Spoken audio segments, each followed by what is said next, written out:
Welcome, family. Welcome to another edition of Alumni Career Talks. I'm here with the Miss Amanda Van Buren here to talk a little bit about her career and where she stands today. So, where does this podcast find you, first and foremost? What do you mean? Where you at? Where you located? Oh, I'm in Atlanta. Atlanta, ATL. You enjoying Atlanta? Yes, I love it. Okay, good. How long you been there? I want to say 2 years. I'm getting my master's here, so I'll get Okay. to Hey now. What are you getting your master's in? Africana Women's Studies. Come on. Okay, well, I guess we'll take a step back really quick. Where did you do your undergrad, and what sport did you play while you were there? I did my undergrad at the University of Oklahoma, and I ran track. Okay, how were the steps into that? So, were you from Atlanta originally, and then went to No, Oklahoma, or were you originally? I'm from California. Okay, what part? San Diego. SD? Yeah. 619. I'm all about it. Yes. San Diego. So, how does a San Diego girl find herself in Oklahoma? I initially went there because of all my visits. I had initially wanted to do architecture. And to Okay. be an architect, you have to be in the studio like all the time. And every school said that you can't do architecture as a major and run track. Oklahoma was the only one that said that I could do architecture and run track at the same time. So that played a major factor into me going there. Yeah. Oh, that's awesome. That's a green light. What kind of led to your aspirations in architecture? Very nuanced. Um, Yeah.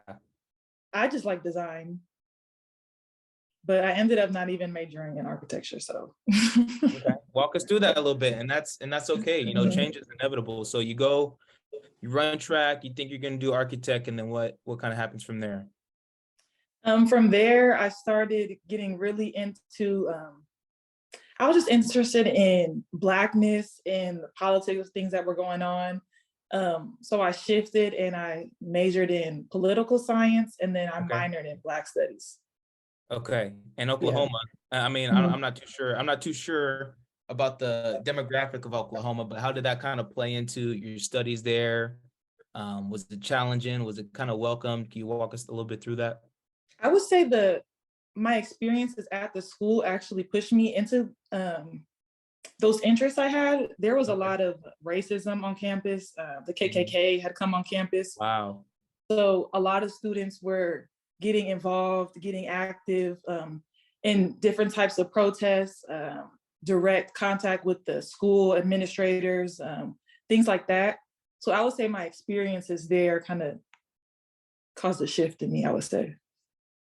Yeah, Mhm. 100%. I mean, if you don't mind, could we kind of dive in? I mean, that's where I think the good stuff and where the magic is when you talk about it caused a shift. What kind of grew in you when you kind of felt a sense of, okay, maybe it's not architecture, but somewhere I could shift and really amplify my voice, right, and my influence and make a change where I'm at now in a very hostile environment.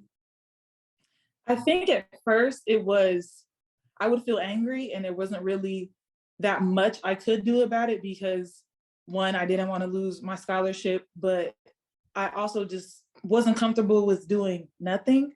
So it made me kind of rethink of different type of reactions than I may have normally given if I had like Hmm. nothing to lose or anything like that. Yeah. So myself and another student athlete, his name is Isaiah Livingston. We, Livingston? you know Isaiah? I don't, but it could be my long lost cousin. My last name Oh, is Livingston. I didn't mean to get on your story. I apologize. it's okay. Yeah, go He and ahead. I were just really, really bothered's not the right word, but Mhm. I would say something just stirred up within us and we wanted to do something. And he was Mhm. also one of the few people on campus who um, was interested in a lot of same things. He liked to read. He was somebody who I could talk to about um, more intellectual type of things, I would say. Uh, Mhm. but he and I started an organization, campus that was meant to bring athletes together to Okay. use this to start talking about racism, homophobia, those types of things. Yeah, that's awesome. How well was that received? Did you get pushback from admin? Did you receive resources from admin? Just kind of your experience kind of being a pioneer and a trailblazer in that sense. The student athlete department was actually really supportive.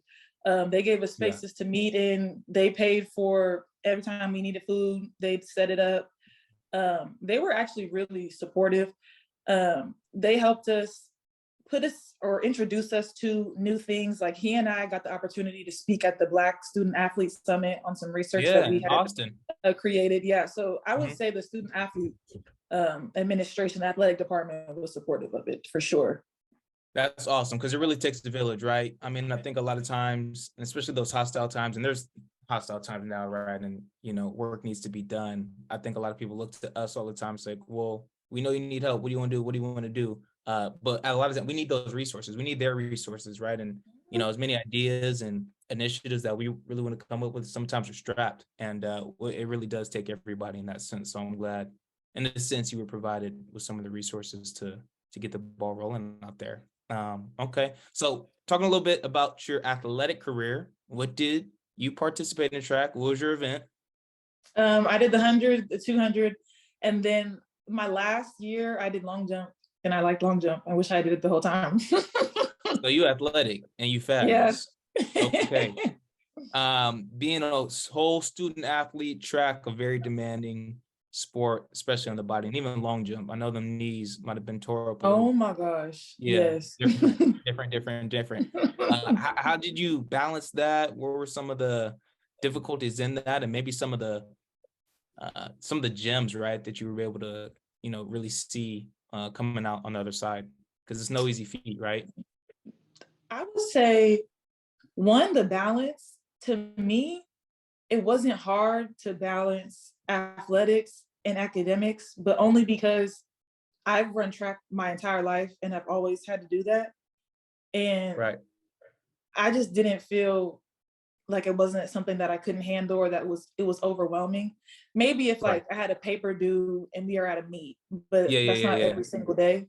But for the most part, me personally, it was not hard to balance. But I do know that I'm sure if you're in like a med major or something like that, it's different. Yeah. But for me, it wasn't hard to balance. One thing I would say track, at least at Oklahoma, Hmm. helped me learn how to just stay true to myself, not go a certain way because everybody's doing it. Yeah. Uh, just be comfortable with my decisions, how I feel about myself, how I feel about the world, and not get swayed. Yeah. Obviously, I think it's sometimes you do need to get swayed if you're wrong, but Mm. not get swayed off like peer pressure or things like that, I would say. Yeah. Know who you are, mean true to yourself, but at the same time, Yeah. keeping in mind, right? And Mm-hmm. because you can't be wrong. Absolutely. So definitely having good company helps, and having good accountability, people that you trust. Okay. Yes. So we fast forward a little bit. Could we talk a little bit about you mentioned you're getting your master's right now, but in addition to that, I believe you got something else going on. Can you talk about that? Yes, I have a hair company called Peekaboo Lace. It Yeah. specializes in custom wigs, but I also do like ready-made wigs, sell bundles, Okay. but I love doing custom wigs. That's my favorite part. Yeah. Yeah. I Mm-hmm. love the hustle. I love the hustle. What do you think about undergrad and being in athletics helped you kind of be in the role you're in now where, I mean, you're still getting a very formal education, yet building a business, right? So how do you feel like the attributes of the balancing act, right, between sports and undergrad and now masters and building a business? What kind of gems and what kind of, traits kind of built into what you do now and helping you succeed? I would say finding out what you like and taking time to be good at it. One, Mm. running track, like, yes, like you're there to run, but like you want to look cute. Like all the girls, like they get cute for the track meet. Like you do your hair, you Yep. get your nails, Yep. you do makeup before the meet. Uh, so that already, like I always wanted my hair to be done. I wanted my hair to look good. So that Yeah. already kind of started up, and I could tell other people on the team want to do some. And then it's something that I like to do. So that's why I found out that I had to do it. And I also, when I had a skincare business, so I would be doing that with school and track. So I'm used to having to juggle multiple things. That helped me just know how to run a business, how to set up LLC, how to, but I would say my under figure out I like making wigs and good at it. Yeah. And was that something you kind of picked up along the way as a child? Like when did that habit of wigs kind of come about?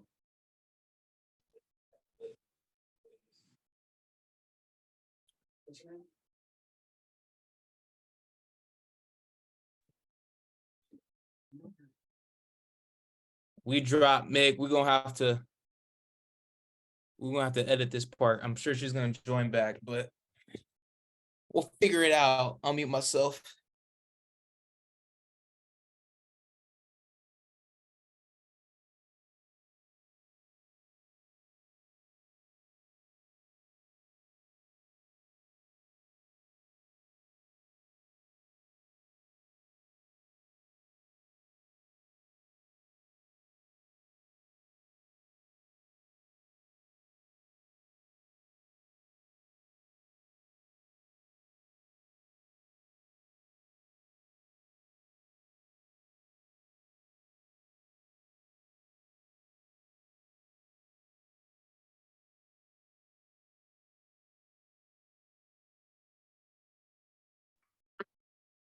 Okay, hello.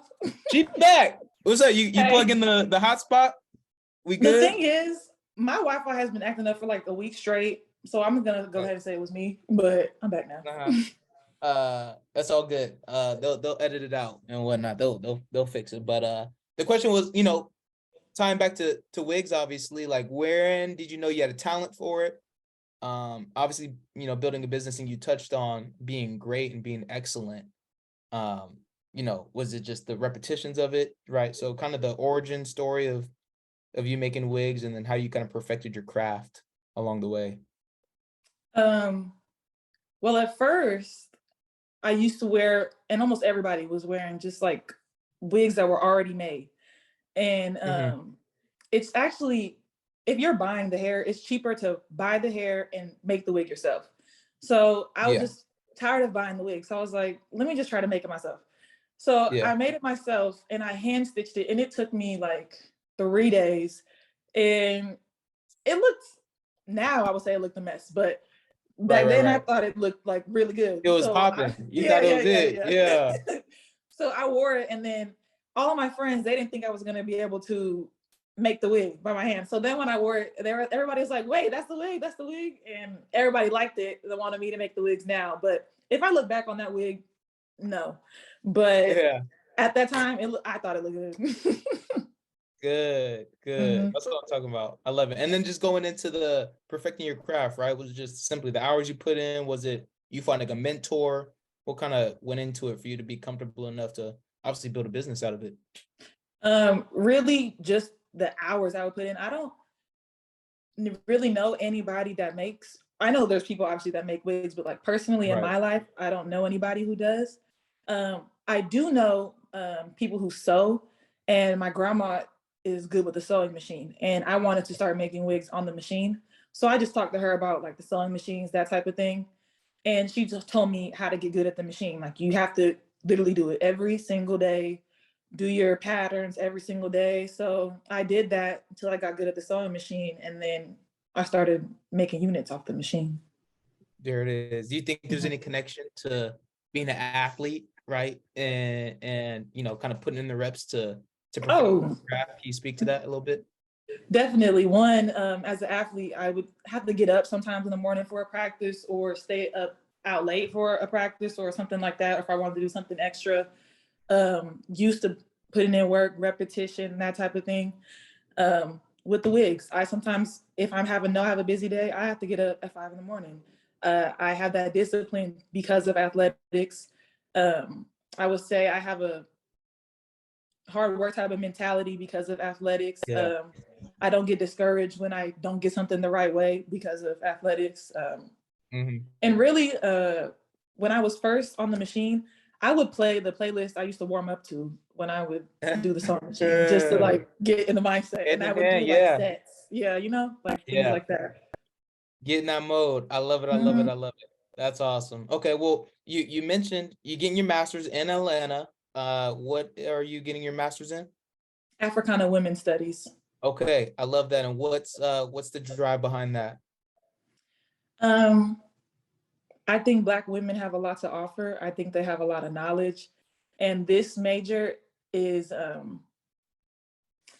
I like it because the whole point of the major is to get theory and from Black women, and you take it where you want to. It's not like, oh, you have to write papers on Black women in history. It's use what Black women have contributed, their ideas, their theories, and take it where you want to go. People in my discipline, there's some people who are architects, who are in medicine and media, and they're just using thought from Black women and taking it further.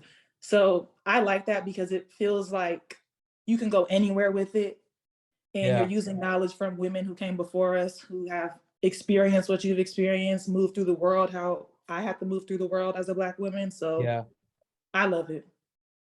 No, that's super exciting. And I think there's so much power to it because I don't think there's a voice that's been suppressed more than the Black woman, right? So when we amplify this, and it doesn't have to be, as you said, in a traditional education sense, whatever field that you guys want to go through, whatever field, it's applicable everywhere, right? Voicing your opinions, voicing your diversity of thought, and really enriching whatever industry that you're in. So that's super, super exciting. That's really cool.